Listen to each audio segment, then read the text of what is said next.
Ang eroplano, na may 76 pasahero at 4 na crew, ay nagmula sa Minneapolis at lumapag sa Toronto Pearson Airport. Kabilang sa mga pasahero ay 22 Canadians mula sa iba't ibang bansa. Matapos ang aksidente, agad na naitayo ang Emergency Operations Center sa pakikipagtulungan ng Delta Airlines, mga ahensya ng seguridad at serbisyong medikal. Ito ay nagpapakita ng mataas na antas ng koordinasyon. Sa kabila ng 17 pasaherong nasaktan, walang naiulat na kritikal na sugat. Ang mga pasaherong ito ay agarang dinala sa mga lokal na ospital para sa karagdagang pangangalaga. Habang may mga operational impact at pagkaantala sa paliparan, ang mga pasahero ay nakatanggap ng tulong at impormasyon mula sa Delta Airlines. Ito ay bahagi ng kanilang customer care program. Sa insidente, walang naiulat na fatalities, at ang mga sugatang tao ay agad na dinala sa ospital. Ang pagtugon ng emergency workers ay itinuturing na textbook response na dapat tularan. Ang Canadian Transportation Safety Board ang mangunguna sa investigasyon, kasama ang NTSB na makikipagtulungan upang matukoy ang mga sanhi ng insidente. Mahalaga ang kanilang papel sa masusing pagsusuri. Sa sitwasyong pang-emerhensya, ang mga pasahero ay inatasang iwanan ang kanilang bagahe at agad na umalis sa eroplano. Ito ay isang mahalagang hakbang upang maiwasan ang karagdagang panganib. May mga isyu ukol sa kaligtasan ng mga bata sa mga eroplano na dapat pagtuunan ng pansin. Ang kakulangan ng mga upuan para sa bata ay nagiging sanhi ng pag-alala sa mga otoridad. Mahalaga ang integridad ng fuselage ng eroplano sa pag-iwas sa malubhang pinsala. Ang anumang pagkukulang sa disenyo ay maaring magdulot ng panganib sa mga pasahero sa panahon ng aksidente. Ipinahayag ng mga mambabatas ang pangangailangan na suriin ang mga pahayag ni Duterte upang malaman kung siya ay lumalabag sa batas.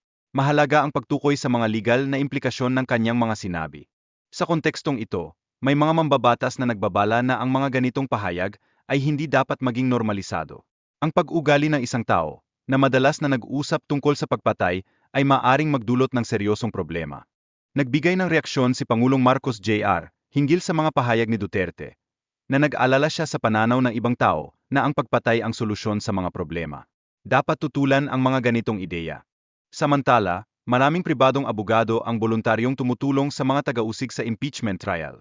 Ang kanilang suporta ay mahalaga upang mapalakas ang kaso laban sa responde. Bilang karagdagan, ipinahayag ni Senate President Francis Escudero na walang sapat na pag-usap sa Senado upang agad na talakayin ang impeachment case. Ang mga nakaraang kaso ay hindi rin agad tinugunan. Sa ibang balita, ang Philippine Elections Commission ay nagbigay ng impormasyon ukol sa mga isyu sa seguridad ng datos at ang kanilang pagtanggi sa mga akusasyon ng data breach. Nagpatupad sila ng mga hakbang upang tiyakin ang integridad ng kanilang sistema.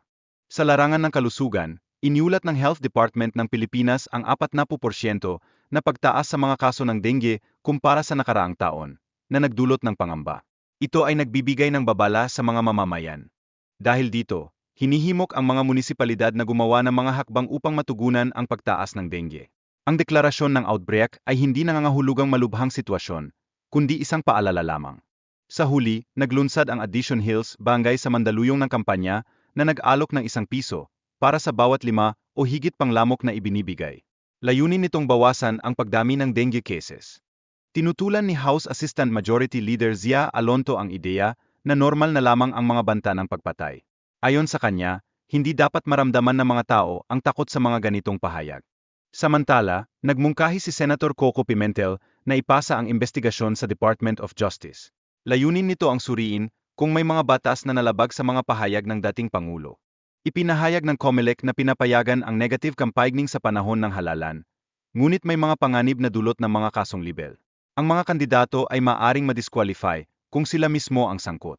Kabilang sa mga kamag-anak ng Tulfo na kasama sa kaso sina Jocelyn Pua Tulfo, Ralph Tulfo, at Wanda Tulfo Tio, na nagpapakita ng lawak ng kanilang political connections.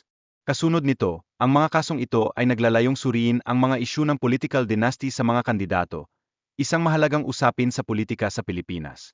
Nagbigay ng pahayag si COMELEC Chairman George Erwin Garcia, hinggil sa mga hakbang na isasagawa para sa proseso ng kaso ng disqualification. Sa kabilang banda, pinagtutulungan ng mga ahensya ang mga aligasyon ng ghost students upang masiguro ang transparency sa mga pundo ng edukasyon. Mahalaga ang hakbang na ito para sa mga benepisyaryo ng programa. Ang investigasyon na ito ay bahagi ng mas malawak na pagsisikap ng gobyerno upang mapabuti ang kalidad ng edukasyon at maiwasan ang mga fraudulent na aktibidad. Nakatuon ito sa kapakanan ng mga estudyante. Mahalaga ring tandaan na ang mga paalang na patunayang sangkot sa pandaraya ay maaring mawalan ng pribilehiyo sa mga programa ng gobyerno. Ito ay isang babala sa lahat ng institusyon na sumunod sa mga regulasyon. Nararapat ding pagtuunan ng pansin ang bagong pagtaas ng presyo ng langis na nagmumula sa mga pagbabago sa pandaigdigang merkado ng langis. Nagdudulot ito ng mga pagbabago sa presyo ng mga produktong petrolyo.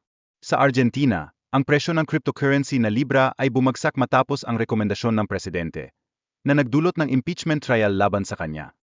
Samantala, sa New Zealand, ang budget para sa turismo ay bumaba sa 33 milyon New Zealand dollars, layunin nitong magdagdag ng mga pasilidad para sa mga turista. Dahil dito, ang mga aksyon ng Canada at US sa rehiyon ay naglalayong mapanatili ang balanse ng kapangyarihan sa Asya, na nagdudulot ng mas mataas na tensyon at alalahanin. Mahalaga ang kanilang papel sa global na seguridad. Sa ganitong konteksto, nananatiling alerto ang puwersang militar ng China at handang kontrahin ang anumang banta sa kanilang mga teritoryo. Ipinapakita nito ang kanilang determinasyon sa seguridad ng bansa. Inanggap ng Taiwan ang pagdaan ng Canadian warship, na nagpapakita ng kanilang pakikipag-ugnayan sa ibang mga bansa laban sa mga hamon ng China. Patuloy ang kanilang monitoring sa mga kaganapan. Isang mahalagang bahagi ng estratehiya ay ang pakikipagtulungan sa mga Barangay Peacekeeping Action Team upang mapanatili ang kaayusan sa bawat barangay. Ang mga lokal na lider ang katuwang sa pagpapatupad ng mga programa. Kasabay nito, ang Music Diplomacy Initiative ay ginagamit upang mapalapit ang kapulisan sa komunidad, gamit ang musika bilang daluyan ng emosyon at pagkakaisa. Layunin nitong makuha ang tiwala ng publiko sa mga pulis. Gayunpaman, may mga hamon sa mga hostage situation, tulad ng isang kaso kung saan ang ama ay humostage ng kanyang sariling anak. Ang matagumpay na negosasyon ay nagbigay diin sa kahalagahan ng tamang estratehiya sa paghawak ng mga ganitong insidente. Simula noong Enero 12, nagsimula ang mga checkpoint operations na tatagal hanggang Hunyo 11 upang ipatupad ang pagbabawal sa mga baril at paputok. Mahalaga ito pa sa kaligtasan ng mga botante. Bilang karagdagan, ang seguridad sa mga venue ng mga kandidato ay isang pangunahing issue, kaya't nakikipagtulungan ang mga lokal na pamahalaan para sa tamang traffic direction at control. Ito ay upang maiwasan ang abala sa mga mamamayan. Dahil dito, ang mga aksidente sa Marilake ay nagiging sanhi ng mga isyu sa kaligtasan, kaya't may mga inisyatibo tulad ng engineering at enforcement upang mapanatili ang road safety. Isang holistic approach ang kinakailangan upang masolusyonan ito. Samantala, ang Northeast Monsoon ay nagdudulot ng mainit at maalinsangang panahon sa malaking bahagi ng bansa, maliban sa extreme northern Luzon. Dapat mag-ingat ang mga tao sa mga localized thunderstorms. Isang magulang ang nagreklamo laban sa isang ospital sa Cebu dahil sa kapabayaan na nagdulot ng pagkakaputol ng binti ng kanyang anak. Nagsasagawa na ng investigasyon ang EA sa insidente. Tungkol dito, ang Toledo City General Hospital ay kasalukuyang nagsasagawa ng sariling investigasyon at sinuspindi ang mga staff na sangkot. Mahalaga ang tamang pag-aalaga at medikal na atensyon sa mga pasyente.